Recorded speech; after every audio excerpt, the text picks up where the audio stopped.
All right. Good morning. I think this is finding you the right way.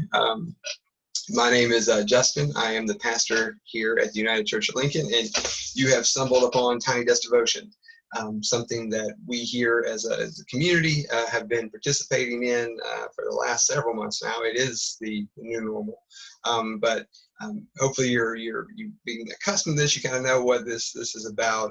What we do is we take 10-15 minutes out of our day. We've been going over some form of devotional material, some looking pretty traditional, others being not so traditional, being readings from books and everything else. But the point is to take a few minutes to reflect on how the divine is working within our lives today, recognizing that, processing that, contemplating that, and then seeing how it impacts us. So anyway, we are currently going over Henry Nouwen. Henry Nouwen has a book called Discernment, and that's a pretty big churchy word, discernment, about, and it really kind of engages that idea of like, how are we talking to God? Like, how are we figuring things out? How is God involved in our lives, in decisions that we make, from the big things to the small things? So anyway, we're going to continue with Nouwen's work on discernment, pick back up and where we left off yesterday. And what I would say is, I always encourage people to, as you're listening to this, wherever you are, live or later, when you listen to this, I would encourage you to be aware of any words or any feelings that stick out to you around certain themes. You can always come back and watch the rest of the video later, but it's important to be kind of cognizant of like, oh, that really kind of like caught my attention, and then ask that follow-up question, why did that catch my attention? So anyway, we're going to jump back in, and let me remove my little bookmark here, and we'll start in a section called Finding the Light. Resisting the forces of evil and death is possible only when we are fully in touch with the forces of goodness and life. When I try to confront the powers of darkness directly, I often feel so powerless that I lose contact with the source of my own life. How easy it is to become a victim of the very forces I am fighting against. When all my attention goes to protesting death itself may end up receiving more attention than it deserves. There is wisdom from the 4th century monks of the Egyptian desert. Do not combat the demons directly. The wise ones of the desert felt that a direct confrontation with the forces of evil required such spiritual maturity that few would be ready for it. Instead of paying so much attention to the prince of darkness, they advised their disciples to focus on the Lord of light, and thus indirectly but inevitably thwart the powers of darkness.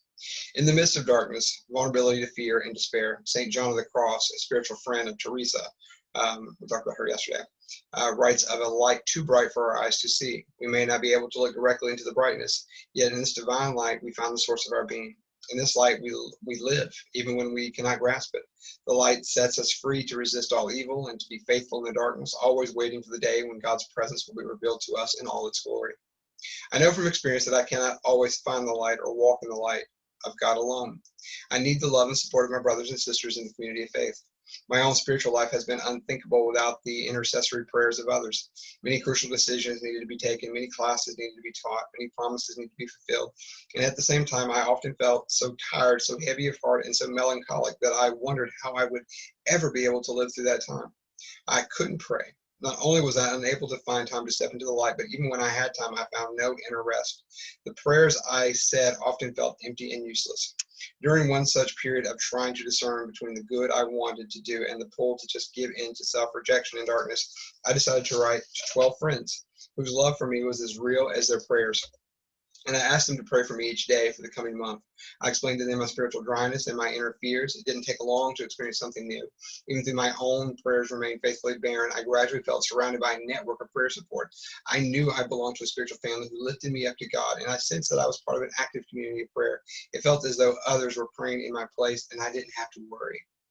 A task that seemed impossible to fulfill proved possible. People whom I feared might judge me proved to be my friends, and deep temptations that had seemed insurmountable proved to be temporary distractions. During that month, I kept feeling the real presence of my praying friends. Now I know better than ever that the prayers surrounding me give me life. All right, I'm gonna make a little note here. I definitely want to come back and touch on that. See if I can. Lord have mercy. There we go. All right. Help from praying to saints. Now, this may be a little different for some people. Beyond the strength I received from friends who remember to pray for me during a fearful time, I also experienced a special closeness to certain saints or holy ones in the church's memory who speak to me of faithful witness and strength, sometimes providing guidance, sometimes in need, in times of struggle. I do not hesitate to ask them to pray for me, as they encourage me to practice discernment and live in spiritual life. Although we tend to think of saints as holy and pious, picturing them with halos above their heads, with ecstatic gazes, true saints are much more accessible. Whether they are still living or have joined the great cloud of witnesses, they are available to help us in a time of need. Saints are men and women like us who live ordinary lives and struggle with ordinary problems. What makes them saints is their clear and unwavering focus on God and God's people. The saints are our brothers and sisters, calling us to become like them. The Apostle Paul speaks about all those who belong to Christ as holy people, or saints. He directs his letters to those who have been consecrated in Jesus Christ and called to be God's holy people. As saints, we belong to that large network of God's people that shines like a multitude of stars in the dark sky of the universe. Belonging to the communion of saints means being connected with all people transformed by the Spirit of Jesus. The connection is deep and intimate. It is a family of people set apart by God to provide light in the darkness. It embraces people from long ago and far away. Those who have lived as brothers and sisters of Jesus continue to live within us through they have died, just as Jesus continues to live within us through he has died. It has always fascinated me that some people, so-called saints or holy people, never really leave us when they die. Their death somehow freed them from the constraints of earthly existence and bring them closer to more people than they could have ever been known on earth. God continues to speak to us through their lives and death and memories to draw us close. I like that too. Saints are people who become our neighbors in a new way when they enter into the glory of God. The French word for neighbor is prochain. I'm probably going to say that horribly. I don't fit to French, which means close. Those who have lived so fully in the Spirit of Jesus can draw close and guide us both in life and death. They become new prochains through their death. Teresa, for example, was hardly known during her lifetime, but is now a close neighbor to many who follow her example of holy life. And so is when St. Francis, St. Benedict, St. Ignatius of Loyola. The same is true for many holy men and women who may never be canonized by the church, such as Oscar Romero, Dorothy Day, and Martha Robin, and many whose names we will never know, who have lived among us as neighbors and now prochains through their death. Have you ever prayed in a place where a great battle between good and evil, light and darkness had been fought? I felt it in a chapel in Bolivia. The very chapel where I prayed had been prepared by the faithful ones who had prayed there before me. I again experienced it while praying in a place readied for the discerning when I first visited the home of Martha Robin, who was born, lived, and died in a simple farmhouse on a hill not far from the small town. Ooh, it's a very Frenchy village name, so I'm not going to try. It's a village in France. I visited the large community in France in 1984. The founder, Jean Venet's mother, had told me about Martha Robin, an unusual 20th century saint who somehow experienced in her own body some of the physical pain and suffering of Jesus. She is remembered worldwide and became one of the most important spiritual guides during the year I lived in L'Arche. As I knelt in her small dark room, in which only a small lamp allowed me to identify the different objects, I had a feeling of being in a place where the great battle of Jesus was fought by some of his followers. I was at the place where a simple peasant woman had to choose every second of her life between good and evil, God and Satan, life and death, and I suddenly knew in a new way what St. Paul meant when he said, all right, I'm going to make a quick note real fast if I can find a pencil, and I kind of can't, well, you know what, I'll make it with a pen, that's fine. I got one I want to make. All right, cool. All right, I want to mention something there. All right, put on the whole armor of God. So we're talking about St. Paul. Put on the armor of God so that you may be able to stand against the wiles of the devil. For our struggle is not against enemies of blood and flesh, but against the rulers, against the authorities, against the cosmic powers of the present darkness, against the spiritual forces of evil in the heavenly places. Therefore, take up the holy armor of God so that you may be able to withstand on that evil day, having done everything to stand firm. That's a pretty well quoted verse from Ephesians. After praying there once, I decided to return often and to pray there longer and more deeply. Now, Martha is one of the most important gods in my life. Thinking about her life and praying when she often prayed helped me resist evil and seek divine wisdom. I find it easier to pray in places where people have prayed long before and harder to pray in places where seldom a prayer has been uttered. I don't know, I was so the opposite of that. Different experiences. This is important to me since I moved around quite a bit. In an empty chain compartment, a hotel room, or even a quiet study, there often seems to be a spirit that holds me back.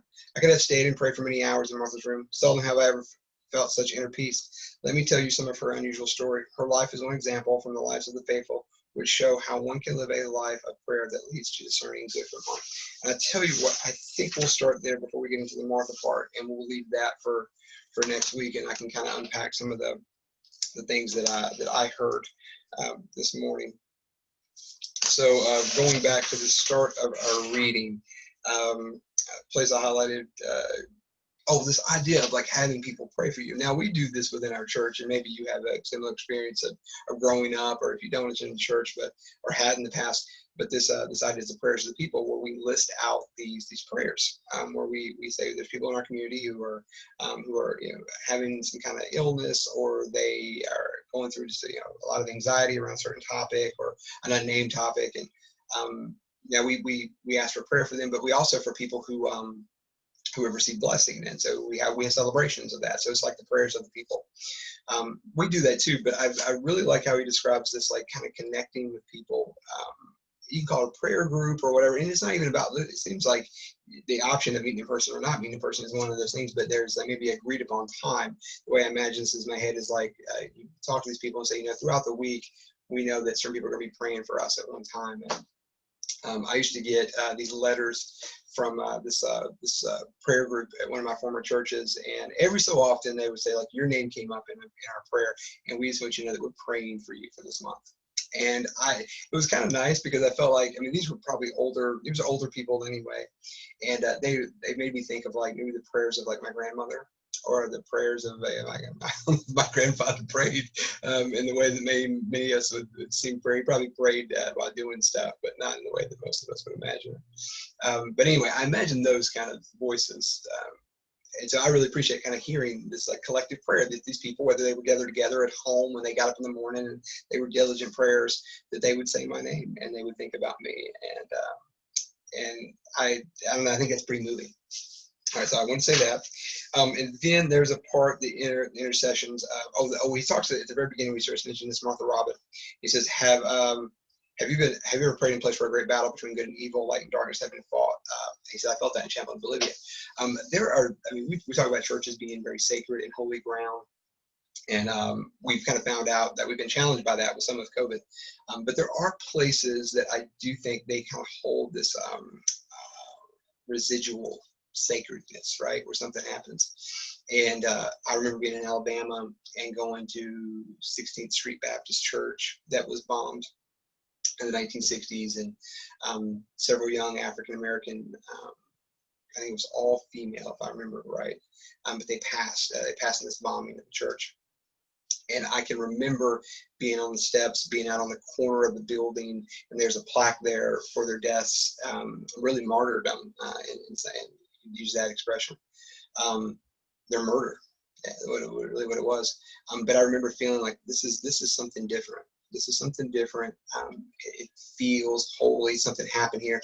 And so praying in that place, or being next to that building, lay my hands on the bricks, that was special. And something where good and evil had been fought. And I feel like that church that building was a great representation of where that had happened. He goes on to talk about the large community. We talked about Jean Benet, some problematic stuff that came up with Jean Benet later in a personal life, but his community that he founded has been amazing for a lot of people, but you have to kind of name both to get the full picture. But I started thinking about an old professor who used to talk about going to places, and it kind of goes along with this idea of being in Alabama and being in 16th Street Baptist Church.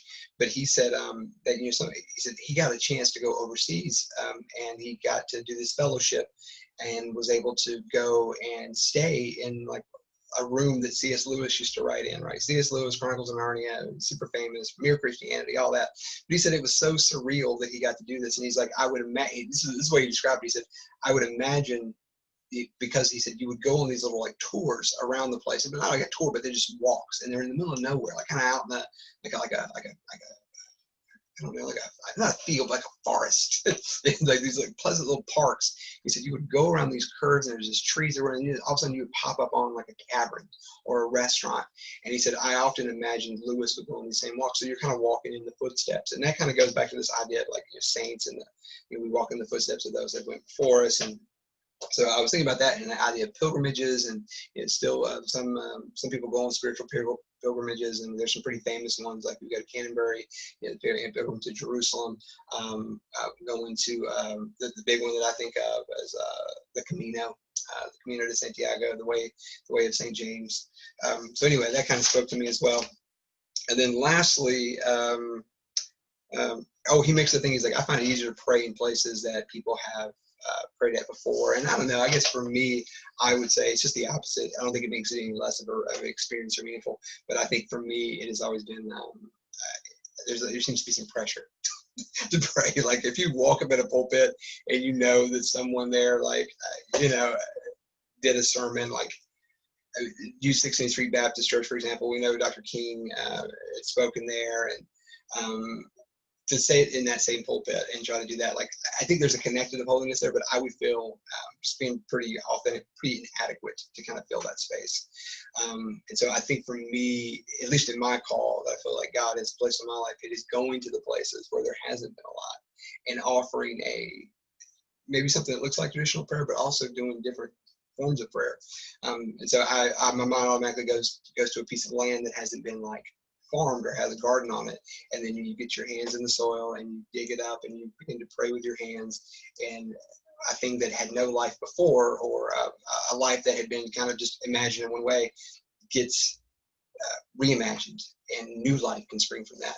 And I think those are the places that I feel more comfortable in versus a place that has that kind of history attached to it. So anyway, those are just some of my thoughts. So all right. We will pick back up on Tuesday with the Martha Robbins story, and we'll continue working through Henry Nouwen's book. So I appreciate you all tuning in, and as always, I like to end this with encouraging you to find ways to stay happy, find ways to stay safe, find ways, or happy, healthy, and find ways to still kind of stay at home as we're doing a good job here in Vermont. We really are, but the rest of the country can't stay. A lot of the rest of the country can't stay the same. So let's continue to lead with a good example, and to get this thing behind us in some ways. Let that be something we can talk about in history, of the things that we did and the things we learned, because it's a taxing time. All right, thank you all.